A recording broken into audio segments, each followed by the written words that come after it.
Dana White just announced Sean Strickland versus Dricus Du Plessis in January, Alexander Volkanovski versus Ilia Topuria in February, and also another matchup between Sean O'Malley and Marlon Vera, the rematch in March. All of these are headliners. I'm going to break them all down in today's video, starting with the most important of all of them, Sean Strickland versus Dricus Du Plessis. Order is restored. Justice for Dricus Du Plessis. Beating Whittaker by TKO does get you a title shot in the middleweight division. And everything is as it should be. Strickland versus Dricus Du Plessis in January. Literally about 9 weeks away as well. So this is coming up soon. That fight, like, they're immediately about to go into training camp for that fight. Massive news. I'm so glad about this. Not only because the fight got made that should have been made from the beginning, but also, this means that Volkanovski's not fighting in January, which is way too soon. And I'll be honest, maybe February is a little bit too soon as well. But let's talk about Sean Strickland versus Dricus Du Plessis. First of all, I said this was a contender for that card in January. As soon as we heard that the Oliveira Makhachev 2 news wasn't true, I was like, okay, who else is there that could be on that card? I don't think it's going to be Volk. I think that would be very unwise. And then it was going to be Dricus Du Plessis versus Sean Strickland. Hamzat Chimaev versus Israel Adesanya might as well be made official right now. UFC 300 co-main event of McGregor versus Chandler. Sean Strickland versus Dricus Du Plessis. Now, this is interesting. This is very interesting as a matchup. Strickland about to beat this. I'm joking. No, I'm not going to have him on the show and then immediately do a 180 on him here. I think Dricus Du Plessis is actually a very dangerous style matchup for Sean Strickland. Do I think that he's going to win? I'm actually not sure because this is such an unpredictable fight. You have to admit. My early lean is Dricus Du Plessis.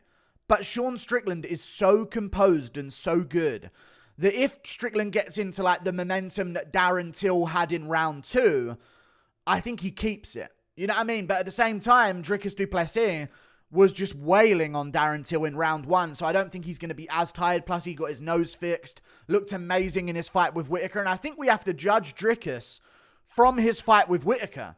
That is the best Dricus we've seen. That's the most healthy Dricus we've ever seen. I think that's what we got to judge him based on. And if that's the judgment that we have to go off of, it's a very dangerous Dricus here for Sean Strickland. My take on this fight is, if you push forward and have the ability to go forward and push with danger against Sean Strickland, you do infinitely better than people that try to back up and pick at him at range. Abbas went forward in round 1. He just couldn't keep up the pace. Broke in round 2. We've seen other fighters go forward on Strickland. They do a lot better. Jared Cannonier was going forward pretty much the entire fight against Sean Strickland. Now, I believe that Strickland could have edged that fight anyway by decision. But at the end of the day, Cannonier did infinitely better just by putting Strickland on the back foot, because Strickland isn't much of a power puncher anyway. But if he goes forward, he's obviously going to have more pop in his shots, putting his weight behind stuff like he did against Israel Adesanya, who is a little soy boy when it comes to like fighting style, right? Adesanya backs up, low kicks at range, avoids everything. If he ends up against a cage, he just runs out into the center again and then stays at range, putting his arms out there and low kicking again at range. You got to have some Chad mindset out there, like a Cannonier did. And I think that Dricus does have that mindset to back Strickland up, not let him get momentum in this fight, and be ultimately dangerous on the front foot. Strickland is very dangerous, but the way Dricus throws punches, he lands at like full extension on his shots. We've seen a lot of these other fighters that have tried to land on Strickland, like even Adesanya in moments, even though he might have a longer reach than Dricus Du Plessis. Adesanya doesn't like overthrow shots. And I know that's seen as a bad thing, but I don't see Strickland pull count a KO in Dricus Du Plessis like O'Malley did to Aljo, for example. And I think his sort of like rushing style of running forward could catch a Strickland leaning back where he thinks he might be out of range, and then the momentum of Dricus Du Plessis carries him into Strickland where he can potentially land those damaging punches. So the way I see this is way more interesting of a matchup. This is probably one of the toughest matchups for Strickland in the top 5 at middleweight right now. Whittaker might be difficult as well, but I think Whittaker might end up playing into the game of Sean Strickland. I think Dricus is his toughest matchup. Very close fight. I don't know what way to go yet. I am leaning Dricus, and I promise it's not because I had him on the show, and that's not going to be a thing from now on. I just think he's really dangerous pushing forwards. And I don't think Strickland is going to be able to walk him down like he did against other opponents. Now, Pereira kind of let him come to him. Pereira's whole game plan was jab the body, move, low kick. Jab the body, move, low kick. Fake jab the body, left hook over the top. I think if Pereira wanted to, he could easily have backed up Sean Strickland. And I think Strickland also learned a lot from that Pereira fight, so we have to judge him based on his recent performances as well. I just don't see Dricus staying at range, low kicking and moving backwards and trying to stick his jab out there while Strickland out jabs him and teeps the body and jab twos him as well. I think Dricus is going to have moments where he's pushing, where he's shooting double leg takedowns whenever Strickland does get momentum back. That's the reason why Adesanya couldn't really do anything in that fight, is because he's a striker. He's not really an MMA fighter. He was losing that fight striking the whole time, and he still didn't resort to anything else in his game. That's the problem that I had with that performance from Israel Adesanya. He was getting backed up by Strickland's punches, and then there was nothing. Whereas with another opponent, like more of an MMA fighter like Dricus Du Plessis, if there's a moment where Strickland is walking forward, parrying his hands out there, trying to catch shots and keeping his guard really high and doing a lot of Philly shell and stuff like that, Dricus is going to be like, right, forget this guy backing me up the whole time. Next time he tries to corner me, I'm going to blast a double leg and get this guy on the ground. And that does change the competitiveness of a Strickland fight. Even the Hermansson fight, Strickland couldn't really get his hands going because Hermansson did shoot a takedown every round or two. I think that's going to be the difference in this fight. I love the fact that Strickland's fighting in Canada. I can't wait for the press conference, but I'm just so happy that what we've been pushing for was done. And I don't think I had anything to do with it, but I think the fan base having a demand for this fight in the first place when no one else was really pushing for this may have changed a few things. Who knows? I'm just so glad that we get this fight made and Hamza actually has to earn a title shot in the middleweight division because, you know what I mean, beating a welterweight on a week and a half's notice by a decision that you arguably could have went to a draw in is not enough for a title shot in the middleweight division. He's ranked number 9. I think you do Chimaev versus Adesanya at UFC 300. Really interesting matchup, though, between Dricus and Sean. Let's move on, because there's a lot more to discuss. So we've got... I'll go Dricus. On prediction, by the way. I reckon he'll catch Strickland and put him away. My honest opinion. I just think his style is good for Strickland's... Strickland's style is built to deal with very traditional fighters. My honest opinion. And I think the goofy ones that have a style that you don't really like the look of. Trust me, we all doubted Dricus against Whittaker. But it works. That's where Strickland could come undone a little bit because nothing's orthodox to him. We move on. Alexander Volkanovski versus Ilia Topuria in February. Main event. This is big news as well. Really looking forward to this. If you would have told me that after Yair Rodriguez versus Alexander Volkanovski, Alex Volkanovski was going to be fighting Ilia Topuria in December or January, I literally would have said, Volk's going to piece him up so badly. He's going to chew up Ilia Topuria's leg. Because if you don't know about Ilia Topuria's style, his leg is ripe for the kicking. That's all I'm going to say. The way he stands, hunched over with his lead leg turned in, if Emmett had anything other than an overhand, duck under overhand, he would have maybe chewed up that leg of Ilia Topuria. Now, Ilia does check kicks now and again, but Volk's kicks are so much quicker and better than the other guys in that division. And I think Volk still will chew up his leg. And I am going to go with Alexander Volkanovski by decision. Merely because I don't think Ilia really has shut your lights out power at featherweight. He caught Jai Herbert, but what we know of Jai Herbert is that his chin is his downfall. You know what I mean? And Ilia Topuria does drop people. But I don't think he's going to drop Volk and finish him off. Volk, if you don't put him out with a flush head kick to the side of the head when he takes a fight on short notice, he's going to often be able to recover. Ilia might crack him and sit him down, and then Volk pops back up. So I think that's my prediction for this fight now. Ilia will make it a war.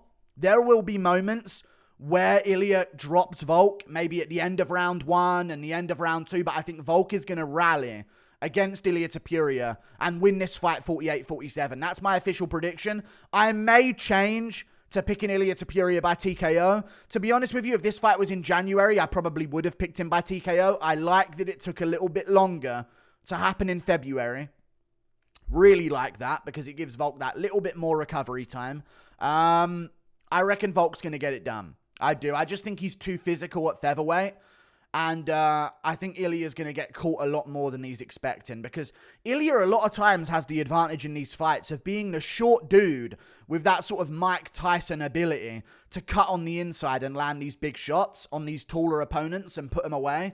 I think someone at his height can give him problems. Emmett wasn't competitive in moments where he got dropped and he got hurt. But outside of the moments where he got dropped, he was keeping up. You know what I mean? He was behind, but he was in that fight. Let's just say that. He went 5 rounds at the end of the day. And I think Volkanovski is just a way more dynamic, but less powerful Josh Emmett. And I think Ilia is there to be hit by a guy with Volk's reach, with his speed at featherweight, with his low kicks. And I think the low kicks are going to be the difference maker, and I think that's going to take away from Ilia Topuria's skill. I also think we're going to do a bit more grappling in this fight. I think that's going to be a factor where we see a bit more grappling here, and that might change the dynamic on the feet for Ilia Topuria. I just think Volk's going to be damaging Ilia. Emmett never really damaged Ilia Topuria in their fight. Loud noise, sorry. Emmett never really damaged Ilia Topuria. He gave him some marks, but I want to see what happens when Volk jabs Ilia Topuria and breaks his nose. When Volk's chewing up Ilia's leg and Ilia's starting to walk a little bit funny in round 3. Then you find out how good a fighter really is. And so far in Ilia Topuria's career, we just haven't seen that. You know what I mean? We just haven't seen that. So I'm not going to pick him to KO Volk, even though I do have a feeling that it could happen. I think everyone has that kind of feeling in their heart that Ilia could catch him, but their brain's telling them Volk, I think is what we're thinking right now. I'm glad it's happening in February. I still think it's a bit earlier. I would have loved to have seen this in March. But there you go. Alexander Volkanovski, I think he's going to win a decision in a very close fight, and people are going to say, man, Ilia's going to be something in this many years. He will be a champion in 2 years' time, and that's where the praise for Ilia is going to come from. I just don't see him finishing Volk. We move on. Sean O'Malley versus Marlon Vera. I'm going to go with Sean O'Malley over Marlon Vera. It is a very tricky fight for Sean O'Malley, though, and I honestly believe this is going to be kind of dull. And I think there's going to be kind of a lot of people out there saying, man, O'Malley really made that a snooze fest. I don't think O'Malley can KO Marlon Vera. I don't think he can. I think Vera can KO O'Malley. I just don't see it happening.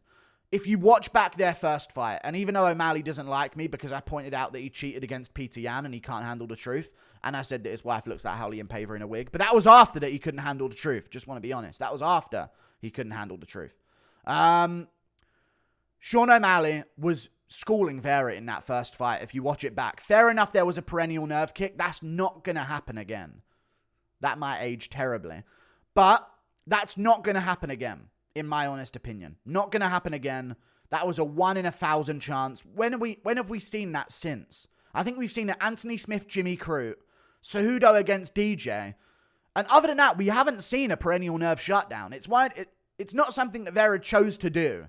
He actually failed a low kick. O'Malley pulled out and he clipped with his toe on O'Malley's perennial nerve.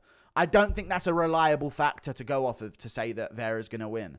If you look back at that fight, and I think O'Malley has improved more since then, although both of them have improved. I think O'Malley's improved more since then, although both of them improved. I don't know if I said that. Maybe I messed it up. I think O'Malley's just a little bit too slick for him. He's going to be moving out of the way. He's going to be moving too much for Marlon Vera to track him down. And I think it's going to be a very Corey Sandhagen-esque fight without the takedowns. But I do think O'Malley is better on the feet than Sandhagen. I do. Now, fair enough, Sandhagen throws a flying knee and stuff like that. But I think O'Malley's got way better boxing than Sandhagen. I actually think Sandhagen's boxing is a bit of his downfall. He has got really slick hands. But in the Vera fight, and even in the Rob Font fight in moments, I know he got injured in that and still won with his grappling. his hands don't seem that way anymore. You know what I mean? Now he's met a certain level of striker in the bantamweight division. I think O'Malley's got equal kicks to Sandhagen, maybe quicker, but less often, I think, would be better for him. And I think his hands are just way better and his boxing is a bit better. I'm going to go with O'Malley, and I think it's going to be a boring decision. That's my honest opinion on the fight. I think it's going to be O'Malley front kicking Vera to the body, Vera getting annoyed and, you know, looking around, and after O'Malley circles back to the... I think he's going to have a very Adesanya-ish main event performance here, where Vera's annoyed, frustrated, but he can't track O'Malley down because O'Malley's just moving so much throughout the fight. And I think that's going to be the difference. I think his low kicks will work because they come from a different range than other opponents that have fought Marlon Vera. I think his kicks to the body will work. And I think he's just going to have a really fun time. Spinning back kick now and again. He might make it a little bit interesting. But I think it's going to be a dull fight. My honest opinion. I reckon I see a 49-46 O'Malley over Vera. Maybe Vera comes on strong at the end of the 5th round and goes for a flurry. But I am going to call a decision here. I don't see how anyone can finish Vera. He's unfair. His chin is unfair. He needs to be nerfed. I don't know how. I just see it as this. The Vera that fought Dominic Cruz is not far off the Vera that last fought and the Vera that's going to be there against O'Malley this weekend. The Vera that fought Cruz was literally being easily outstruck outside of knocking down Dominic Cruz. And I know that's often a phrase that we use for Dominic Cruz fights because he's a bit chinny. But O'Malley can do what Cruz does without having to lunge in the way Cruz does because he has the arm length and the range to do it.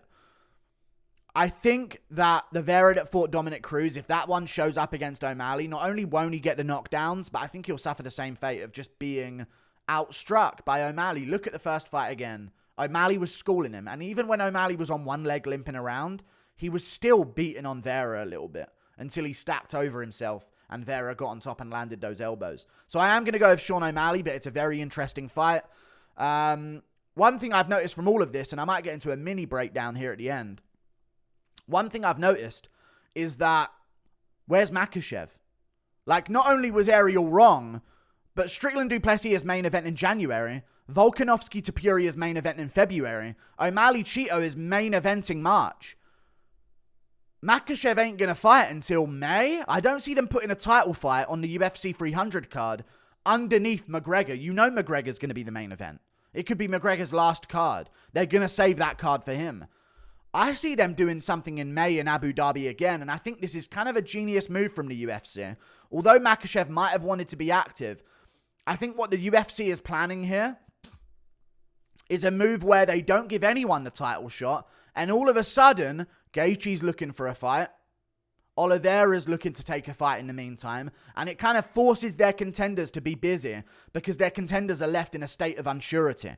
So we might get Oliveira versus Gamrot in February or January. We may even get, if McGregor wins in April and we still don't have an answer on when Makhachev's fighting, if McGregor wins against Chandler, we may even get a McGregor versus Gaethje for the BMF belt on International Fight Week to decide who is next for the winner of probably Makhachev-Oliveira 2 if Oliveira beats Gamrot in the meantime. That would be unbelievable. Other than that, Jan Blachowicz versus Alexander Rakic 2 is also on that Canada card. The Canada card is now looking really strong. Love it. I'm going to go with Jan Blachowicz. I think he's a nightmare for Rakic in hindsight. The leg kick defense and leg kicks are better than leg kicks are the best thing that Rakic does. His boxing isn't all that. I think Blachowicz has an advantage in the boxing. And I think that Rakic is even going to hesitate throwing low kicks because he's just come back from a debilitating leg injury. So I think Jan Blachowicz is going to fight a guy who doesn't have his best weapon in its best form. And Jan Blachowicz deals with his best weapon perfectly as well. So I am going to go Jan Blachowicz here over Alexander Rakic. Like and subscribe. Thank you for watching. Toodle pip. I'll see you later. Goodbye.